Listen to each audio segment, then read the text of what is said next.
with your animal. And he said, I will give him an order. He will clamp down a certain degree. He will hold, and that's all he will do. He will not bite farther, and he will not release until I give him the command. The whole idea was to visually see the teeth going into the Achilles tendon and breaking the Achilles tendon. And it was just, it just looked absolutely real. And then when the dog came running up the camera for the neck hit,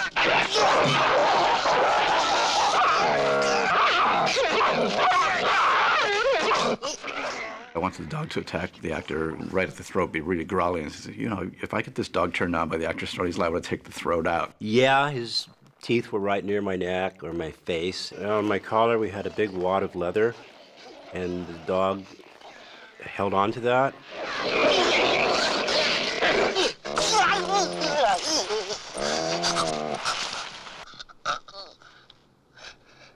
The audiences would just go, yeah, yeah, yeah, and I kind of like shrink and want to disappear.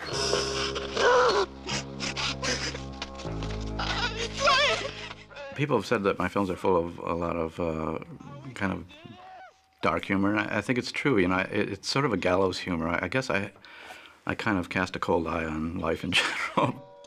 There's a scene where the two kids are left, their mother's dead, and they decide to put her out in a lawn chair in the middle of the desert as bait. Well, have you ever seen that in a film? No. I mean, I could honestly say, no way. But yet it makes perfect sense for the scene in a bizarre, gross, appalling way. I remember thinking, this is truly creepy. I kind of thought, how are they going to do that? I mean, how are they going to pull that off? But they did.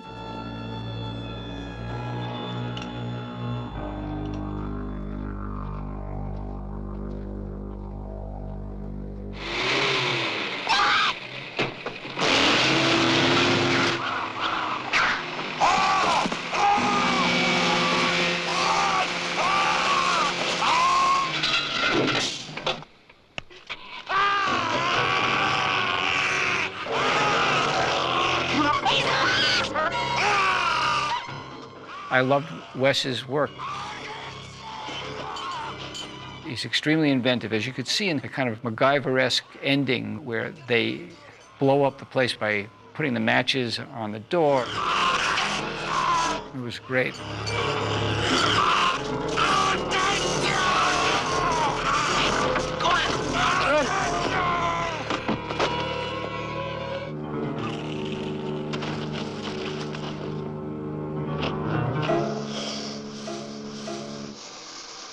You have to understand, we only had one trailer, and we only had one shot at it. You knew that was the end of the movie because they weren't going to go buy another one. So you knew that was it.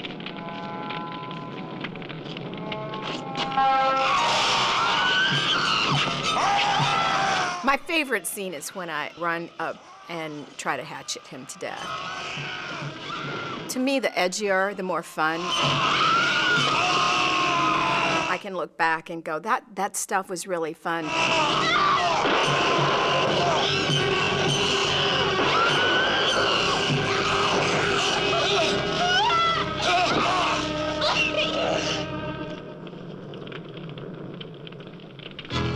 Peter Locke came up to me after the take. He said, that was great, kid. That was terrific.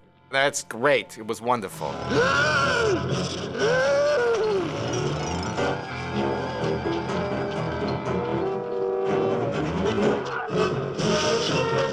remember the scene where the young father is backed up into a canyon and there's a rattlesnake. This snake handler came in. And he looked like a typical, desert rat kind of person that lives out in the desert. I don't know where they found him. He'd been bit a few times, and he said, it's harmless. There are rattlesnakes, and then there are sidewinders, and then there are Mojave green rattlesnakes.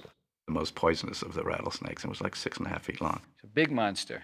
I remember at the last second I said, now these snakes are milked, right? And I'd learned that term, which means that the venom had been taken out. He said, oh, no, they're ready to go. He's got venom in him, but he's asleep. The way they keep rattlesnakes is they freeze them.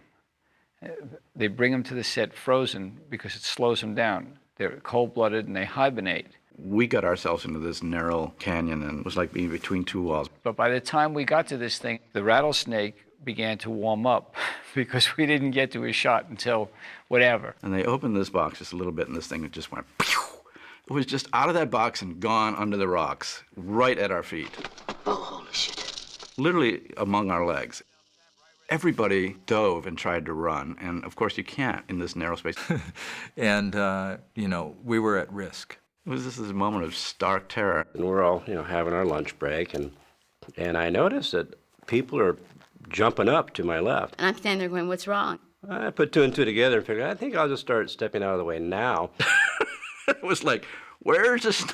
It was a really a scary moment. Everybody about had a coronary. And lo and behold, that rattlesnake, it was a big one, is just slithering along. And then we heard this guy say, I got him. He had this thing writhing in his hands. And I remember Peter said, we're going back outside. So we went back out and just shot it up against a rock face and, with lots of open space around us. Janice had to pick up a snake and run with it. I told him that I wasn't going to touch that snake. I don't touch worms. I was going to go near a snake. And Peter Locke says, Janice, pick up the snake. Would you pick up the snake? And I said, Peter, you pick up the snake, and I'll pick up the snake. So they put the snake down, and so it was moving, and Peter kind of tiptoes over and touches it and drops it real fast. He says, I did it. Now you have to do it. So I said, okay. The handler comes and beats it up a few times to get it really mad.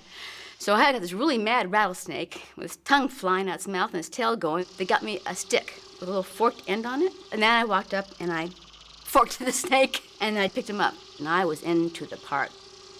I was Ruby, You had to kill poor Lance.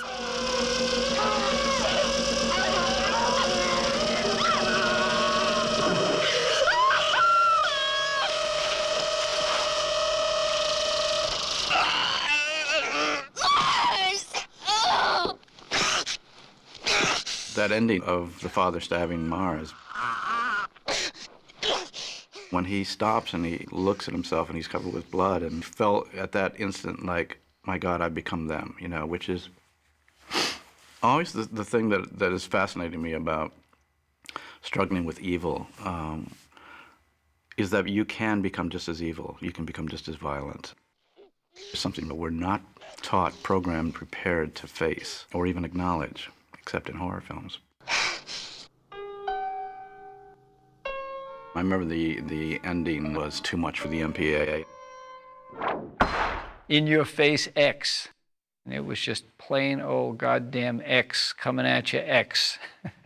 You struggle for weeks and weeks and months to get a sort of certain vision onto film, and you finally get it there, and then these people, whoever the hell they were, now I know who they were, but they get the right to tell you, no, you can't have that. I guess it was what they considered wretched excess.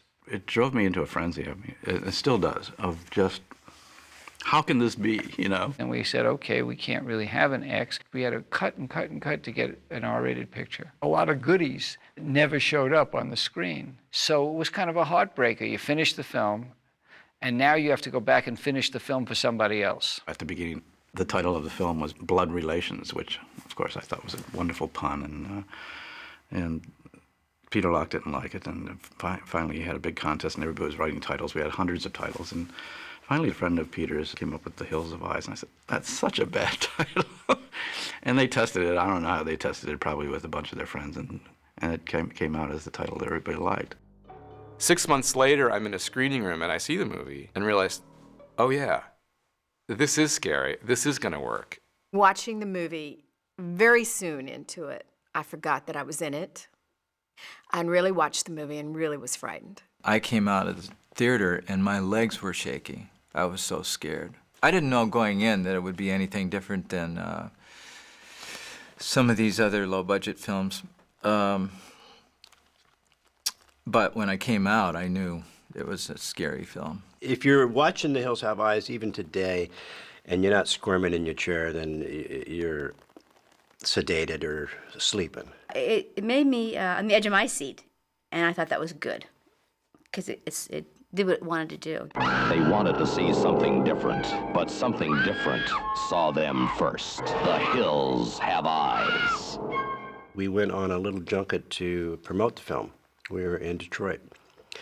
And during the viewing of the film, I'm sitting behind a 14-year-old son and his mom. The mother stands up and goes, "This movie is sick and depraved." And I thought it would be funny to tap her on the shoulder, and I did so, and she turned around and I go, "You're damn right, lady." With a deep voice, "This movie is sick. It's depraved." What began as a vacation ended as a nightmare. The hills have eyes. We sold it all over, and it played successfully. We set records in a lot of the places that we opened. We went to a couple of the early performances and it did extraordinarily well. It was a very, very healthy response and a lot of cheering and laughter. And Yelling and screaming and, oh, they loved it. Are you kidding? Walking through New York, people would come up to me and go, I just saw you. I saw you. You know, it was very exciting. It was really exciting. that's why we thought we had a huge hit on our hands. The big blow against The Hills of Eyes was Smoking the Bandit. It opened like the week after we opened. It did so well in the large venues that it swept into all the smaller theaters where we were playing and just blew us out. It wasn't a breakout hit, but it wasn't a bust. It did okay. It played for years and years and years, years. I think it got a better response as the years went on and it became kind of a cult, somewhat classic. The cult following of Hills Have Eyes is...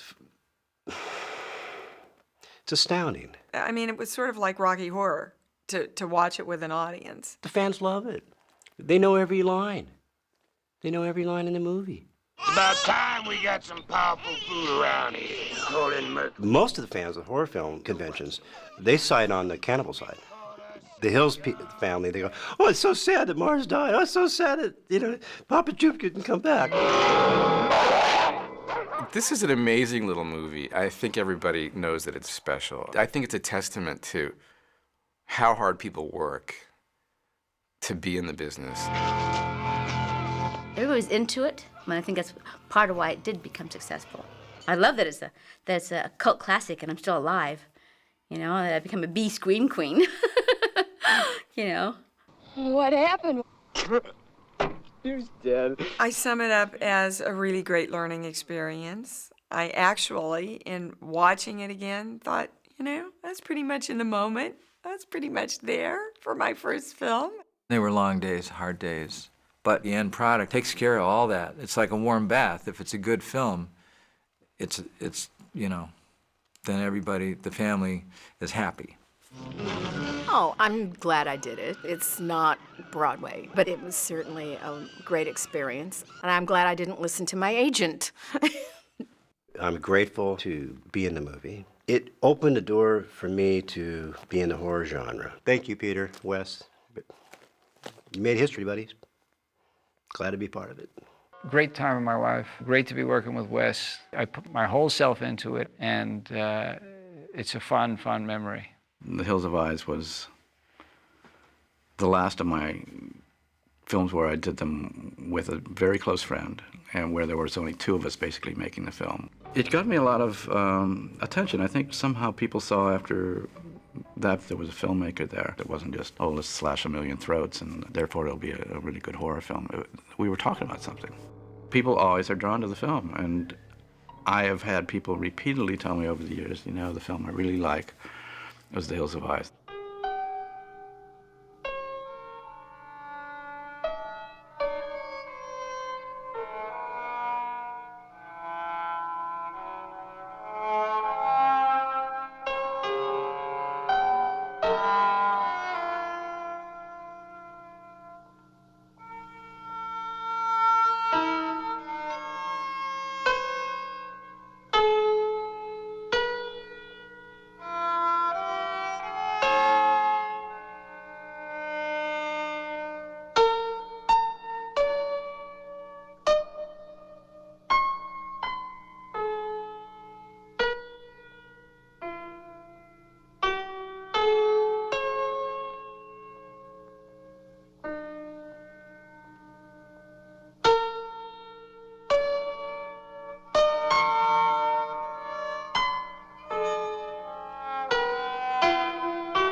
Mousetrap right where they breathe, boy.